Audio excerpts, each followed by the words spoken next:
तो आज की जो डीप डाइव है ना, वो एक तरह की जासूसी है। जासूसी दिलचस्प है। हाँ, कातिल है वायु प्रदूषण। हर साल लाखों जाने ले रहा है। और देखिए, हम सब दिल्ली को ही ग्राउंड जीरो मानते हैं, बिल्कुल। लेकिन हमारे स्रोतों में एक चौंकाने वाला सुराग मिला है। अच्छा, क्या? 2019 और 2023 के बीच मुंबई जैसे तटीय शहर में PM 2.5 का स्तर 38% बढ़ गया। अरे वाह, मुंबई में जहाँ समुद्र है। हाँ, ये वही महीन कण है जो सांस के जरिए सीधे हमारे खून में पहुंच सकते हैं। तो आज का मिशन है असली मुजरिमों को ढूंढना। क्या वो सिर्फ गाड़ियां और पराली हैं, या फिर हमारी नीतियां भी इसमें शामिल हैं? चलिए देखते हैं। हाँ, और जो बात इन आंकड़ों को और भी ज्यादा परेशान करने वाली बनाती है, वो ये है कि हम इस कहानी के दोनों पहलू देखेंगे। दोनों पहलू।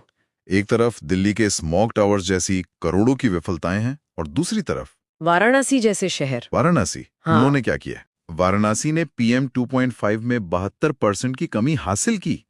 तो ये कहानी सिर्फ नाउम्मीदी की नहीं, बल्कि उम्मीद की भी है, अगर हम सही जगह देखें तो। चलिए, सबसे पहले उस गुनहगार की बात करते हैं जिस पर हमारा कोई जोर नहीं है, भूगोल। मुझे ये जानकर बहुत हैरानी हुई कि उत्तरी भारत की बनावट ही उसे एक एक प्राकृतिक जाल बना देती है।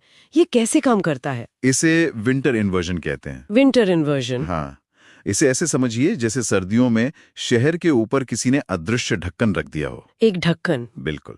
जमीन के पास की ठंडी हवा भारी होकर नीचे बैठ जाती है, और गर्म हवा उसके ऊपर एक परत बना लेती है। नतीजा, नीचे का सारा धुआं और जहर उसी ढक्कन के नीचे फंसकर रह जाता है। एग्जैक्टली। और हम उसी में सांस लेने को मजबूर होते हैं।